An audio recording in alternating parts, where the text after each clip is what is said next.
जय माता दी दोस्तों, कैसे हो आप सभी लोग। शंभुनाथ की कृपा से सब ठीक ठाक होगा और आगे भी होगा। तो मॉर्निंग हो चुकी है गाइज और आज है दिन ट्यूसडे है आज। और यहाँ पे बनाने रख दी है दाल, यानी कि आज बनाने का ऑर्डर हो गया है। आज लंच ब्रेकफास्ट एंड डिनर में बनाने का ऑर्डर है आज, मतलब फुल टाइम।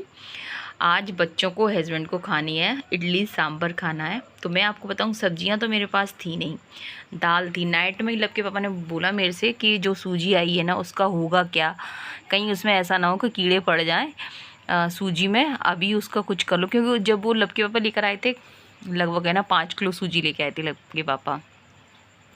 तो मैंने कहा चलो ठीक है। उन्होंने नहीं, आज तो इडली बननी है और फुल पूरे मतलब डिनर में भी सबको यही खाना है। तो मैंने कहा ठीक है। उन लोगों को इतनी ज़्यादा पसंद आ रही है इडली सांभर।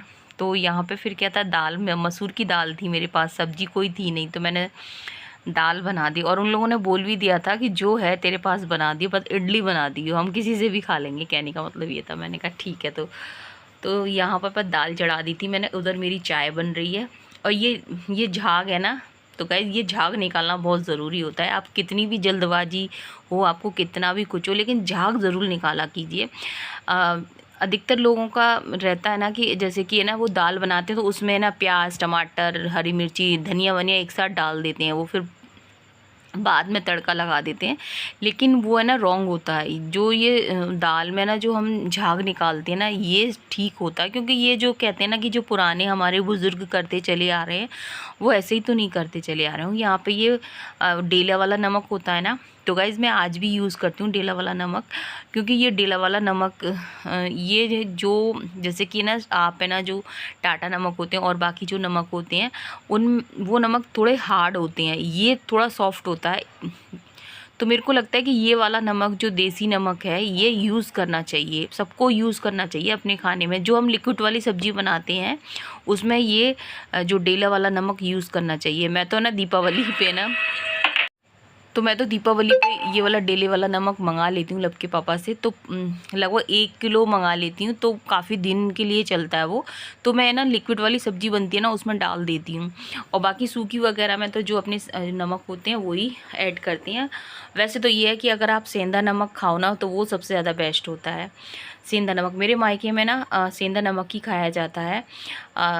तो यहाँ पर गाइस मैं बताऊँ कि पहले मेरी मम्मी भी है ना ये वाला नमक यूज़ करती थी, फिर लेकिन डॉक्टर ने मम्मी को ना सेंधा नमक के लिए बोल दिया, तो वो अब भैया है ना सेंधा नमक ही लेके आते हैं। और यहाँ पे ये नाइट में जो टोकरी भर के जो बर्तन साफ़ हुए थे, वो ये देखिए बर्तनों का, तो आपको पता है पूरे टाइम है ना जब तक आप सोते हैं ना तब तक ऐसी ऐसी टोकरी पता नहीं कितनी साफ़ हो जाती हैं, पता ही नहीं चलता। और आज तो मैं बताऊँ इडली सांभर बनेगा तो फुल टाइम आज बर्तनों का तो ढेर लगना ही है। और यहाँ पे बस सारे बर्तन निकाल दूँगी, तो सब बर्तन की जगह मतलब अलग अलग है। कटोरियों को मैं ऊपर की साइड में रखती हूँ, छोटी वाली कटोरियाँ। थोड़े बीच के बर्तन है ना वो यहाँ रखती हूँ, ग्लास मेरे उधर रहते हैं, प्लेट उस स्टैंड के ऊपर रहती हैं। तो मतलब ये है कि जैसे किचन में आपकी जैसी व्यवस्था है उस हिसाब से रख लेती हूँ। लेकिन ये है कि अगर उनको जिस साइज़ का बर्तन चाहिए ना उस साइज़ का मिल जाएगा। बाकी है ना नीचे है ना कुकर है, बड़े भगोनी है, कढ़ाई है, वो स्लैब के नीचे जो मेरी है जो अलमारी है उसमें रख जाते हैं। तो इस तरह से ये देखिए कटोरियाँ तो मेरी इतनी एक्स्ट्रा निकाल के रखी हैं, क्योंकि मैं नहीं चाहती कि जब हम खाना खाने बैठें या कोई भी आ जाए तो बर्तनों को फिर निकालो। तो मैं पूरा ये वाली मेरी टोकरी है ना इसे छोटी वाली कटोरियों से पूरी भर दी है। और ये अलमारी है, ये पूरी ग्लासों से भरी पड़ी है। बाकी है ना और एक्स्ट्रा ग्लास होते हैं तो मैं साइड में रख देती हूँ, क्योंकि जब तो यहाँ पे गाइज मैं बताऊँ कि वैसे तो ये है कि हम लोग है ना, आपको पता ही है कि हम लोग जॉइंट फैमिली में रहते हैं। और फिर जब खाना वगैरह होता है तो एक साथ है ना, मुझे बड़ा मतलब एक साथ सब बैठते ना तो मेरे को लगता है कि कोई कमी नहीं रहनी चाहिए। फिर तो ये रहता है कि फटाफट से आप थालियाँ लगाओ और देखते चलिए। यार अभी ऐसी ऑन किया था, मैं चाय लेके बैठी थी, तसल्ली वाली चाय, लेकिन तसल्ली वाली चाय लाइट चली गई। चलो कोई बात नहीं है, पी लूँगी मैं। भगवान जी को निला के एकदम तैयार कर दिया है। और लाइट है गाइस, जब ही की लाइट गई है तब से तो मैंने वीडियो की एडिटिंग वगैरह भी कर ली, तब से लाइट ही नहीं आई है। यहाँ पे ये देखिए भगवान जी के सारे बर्तन डले हुए हैं, बस प्लेट लाऊंगी ठाकुर जी की, अभी ना तो जब तक देखती हूँ क्या करना है। इतना मैं करके गई थी। अब बनाना है यहाँ पर, देखिए इतना हाइट का रहता है। यहाँ पर इसको खोल के देखूँ, यहाँ पे ये देखिए ये मैंने इसका है ना, ये पूरा भर के है। इसमें अब लाइट आई है। अब ये दाल है, अब इसको आलू मैंने ऐड कर दिए थे। अब इसको अपने तरीके से करूँगी और ठाकुर जी के लिए भोग के लिए क्या बनाना वो देखूँ। तो यहाँ पे गाइस मेरे को ठाकुर जी के लिए तो भोग बनाना था। फिर मैंने ना बढ़िया चीला बना दिया था, गुड़ का, शक्कर का और है ना घी का बना दिया। मतलब शुद्ध घी का। कहने का मतलब ये है कि ठाकुर जी का जब भी मेरे को है ना भोग जल्दबाजी में बनाना होता है तो फिर तो मैं चीला बनाती हूँ, जो कि ठाकुर जी को बहुत ज़्यादा पसंद आता है। कि शुद्ध घी का बहुत टेस्टी बनता है गाइस, मैं बताऊँ। और अभी मैं एक ही चीला बनाया है मैंने, और अभी थोड़ा सा इसका पेस्ट और रखा हुआ है, तो वो मैंने बाद में बना दूंगी। अभी यहाँ पे आलू वगैरह ये सब निकाल लिए थे दाल में से। और यहाँ पे है ना लब के पापा ये लोग है ना, मतलब अभी नहीं आए थे। तो यहाँ पे ये देखिए लाइट ने, तो सुरभि से मैं बोल रही थी कि सुरभि है ना जब तक है ना 1-2 बैच बना ले, क्योंकि वो लोग जब आ जाते हैं ना रिको से नाइट में, सुरभि मेरे पास में ही थी कहने का है, तो फिर उन लोगों को एकदम तैयार चाहिए फिर। क्योंकि अब तक है ना, अब तो गाइस मैं बताऊँ भूख लगती है, सबको ही लगती है, कहने का मतलब ये है। तो वहाँ से रिको से आते हैं ना, उनको ना तैयार चाहिए। तो यहाँ पे ये देखिए सुरभि ने, मैंने उससे सुरभि से कहा था बिल्कुल थोड़ा थोड़ा ना सरसों का तेल लगाई हो, तो यहाँ पर उसने ना ये देखिए भर भर के लगा दिया है। तो मैं उसको डांट रही थी, इतना इस तरह से काम करते हैं। तो आजकल बच्चे घर पे ही जैसे कि साथ में किचन में होते हैं ना, तो वो कुछ करना चाहते हैं ना किचन में कोई भी काम, तो मैंने डांट लगा के मैंने ये रख दिया और मैं उनको ना मतलब बताती चलती हूँ ये काम ऐसा करना था। तो ये देखिए कितना बढ़िया लग रहा है, शुद्ध घी का पराठा टेस्टी बनता है। ठाकुर जी का भोग बन गया है, तो दही से ठाकुर जी का भोग लग जाएगा। भोग लगा दिया है ठाकुर जी को चीले का। और अभी गौ माता भी आ गई है, देखिए गौ माता आ गई है।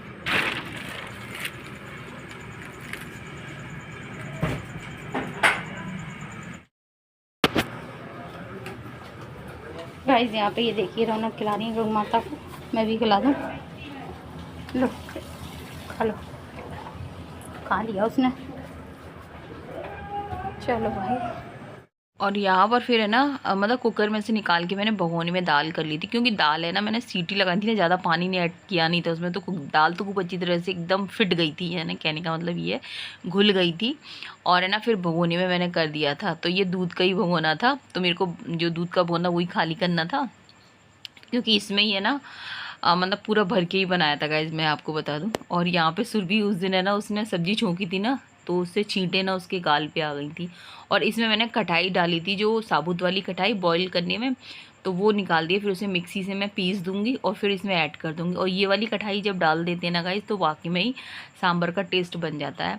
यहाँ पे अभी मेरे पास टमाटर वगैरह कुछ नहीं है, मैंने दाल में तड़का है ना अजवाइन, वो राई है, जीरा है, और इसमें मेथी दाना भी ऐड कर दिया है। और है ना लाल मिर्ची जो कड़ी वाली होती है वो ऐड कर दी है, काला नमक ऐड कर दूंगी। और अभी लब के पापा है ना सांभर मसाला भी लेकर आएंगे। और यहाँ पर घर पर मेरे पास एक पैकेट है मतलब सांभर मसाला, तो उससे नहीं हो पाएगा। यहाँ पर ये देखिए फिर दूसरा बैच फिर मैंने बनाया था। और यहाँ पे फिर साथ के साथ है ना ये भी मैं पीस दूंगी, ये जो आमचूर बोल रही हूँ, जो साबुत वाली जो कटाई होती है ना, तो वो पीस दूंगी। और वैसे भी हमारे यहाँ ना अरहर की दाल में ना साबुत वाली कटाई को है ना पसंद करते हैं। तो यहाँ पर एक बैच तो बन ही गया था। और यहाँ पे लब सुरभि मतलब लव आ गया था रिको से, और वो अपनी बात बता रहा था कि माँ आप है ना देख कर आना, हमने है ना मतलब वही पेड़ों की जो मिट्टी वो निकाल रहे हैं ना, उसमें भी काफ़ी टाइम लग जाता है। जब मैं मतलब जैसे कि कल मैं ट्यूसडे को गई थी, तो यहाँ पर मिक्सी में बस पीस दूंगी। और अभी तो बस गाइस ये रहता है कि जगह कम होती है ना, तो कितना भी करो सामान है ना भरा भरा सा दिखता है, जैसे किचन है तो वो भरी हुई दिखेगी। और वैसे ये है कि अगर आप रियल में देखोगे तो इतना नहीं दिखेगा, क्योंकि वो सब है ना सेट हो जाता है। और जब काम होता है ना गाइस, तो ऐसा लगता है कि 2 हाथ से काम हो रहा है, 2 हाथ और होते ना तो वो भी शायद कम पड़े। इस समय जब लकी पापा तो जब लव के पापा इस समय आ जाते हैं ना, फिर तो गाइज वो उनको यही रहता है कि मेरे को उस समय फिर उनको तैयार होना चाहिए। वो वेट उतना ही कर सकते हैं जैसे कि मैं रोटियां सेक रही या पराठा सेक रही, तो उतना वेट करेंगे। ऐसा नहीं होता कि उस समय मैं आटा लगाऊं फिर, और 1 बजे तक उनको मतलब निकल जाते हैं, अपने घर से निकल जाते हैं। कहने का ये रहता है। यहाँ पर ये लेकर आए थे एवरेस्ट का मसाला लेकर आए थे, तो वही है ना, लव उसे टोक रहा था कि ऐसे ही है ना, आँख बंद करके मत डाल दियो। और मैंने कहा 1 पैकेट मैंने डाल दिया है। तो होता है ना बहन भाइयों की ये सब नोक जो कितनी प्यारी लगती है गाइस, आप भी समझते होंगे। और कहते हैं ना कि जब शादी हो जाती है उसके बाद तो ये सब तरसना होता है, और शादी होने के बाद में फिर कहाँ बहन भाई एक दूसरे से नोक झोंक करते हैं। फिर तो वहाँ पे है ना, ये सोचते हैं भाई के घर जाओ तो भाई ये कहता है कि उसकी बहन के लिए कोई कमी नहीं रहनी चाहिए अगर वो उसके घर आई है, और कभी भाई उसके घर आता है तो बहन सोचती है कि मेरा भाई मतलब इतने दिन बाद आया तो उसके लिए कोई कमी ना छोड़ो। अभी मैंने अपने भैया से बोला है कि मैंने कहा तुम सब लोग, भैया भाभी बच्चे सब लोग मेरे यहाँ एक दिन आओ, ताकि है ना अच्छा लगेगा। तो मैंने कहा फिर हम लोग बाद में आ जाएंगे, जैसे कि अभी मेरे को भी आगरा जाना है, तो मैंने कहा तुम लोग पहले आ। तो मैंने भी भैया से बोला है, जैसे कि मेरी मेरी जो भतीजियाँ हैं लवांसी और डोलू मतलब, तो मैंने बोला कि वो भी मेरे यहाँ पे छोड़ के जाओ उन्हें, ताकि वो भी है ना जब तक उनका मन करेगा तब तक वो रुक जाएंगी। यहाँ पर है ना सांभर का टेस्ट है ना, लव के पापा मुझसे बोल रही थी कि डैडू टेस्ट कर लो, नमक मिर्च वगैरह टेस्ट आया कि नहीं आया है। तो वही तो लव के पापा बोल रहे थे नहीं बढ़िया बनाया, बस तू फटाफट से ले आ। तो कहने का मतलब ये कि मैंने भैया को बोल दिया है कि तुम बच्चों को यहाँ पे छोड़ कर जाओ और तुम सब लोग मतलब आ जाओ। भैया से बोला मैंने भाभी और तुम भी आ जाना। तो बस भैया से मैंने बोल दिया है, अब उनको जैसे ही उनको लगेगा तो वो आएंगे, क्योंकि अभी उन लोगों के भी है ना, मेरी भतीजी हैं उनके भी समर कैंप चल रहे हैं, स्कूल मतलब खुल रहे हैं, आगरा में स्कूल खुल रहे हैं बच्चों के। और मैं संजू दीदी अपनी जो मेरी ननद है संजू दीदी से ही बोला मैंने कि तुम लोग भी आ जाओ गर्मियों में छुट्टियाँ। तो मैंने संजू दीदी से ही बोल रखा कि मैंने कि तुम लोग भी आ जाओ। तो लेकिन वो ये ना आगरा में संजू दीदी हैं तो वहाँ पे उनके भी स्कूल खुल रहे हैं। और मंजू दीदी का तो ये रहता है कि वो जब भी दवा लेने आती हैं तो वो आती हैं। तो कहने का मतलब ये गाइस, मेरे को तो बहुत अच्छा लगता है कि जब रिश्तेदार अपने लोगों से कहते हैं ना कि ये समय एक ऐसा समय होता है गर्मियों का, छुट्टियों में सब लोग इकट्ठे होते हैं। हम भी अपने मामा के यहाँ जाते थे तो सारी मौसियाँ, सारी मौसी के बच्चे, वो यादें गाइस आज तक मतलब भूलते नहीं हैं।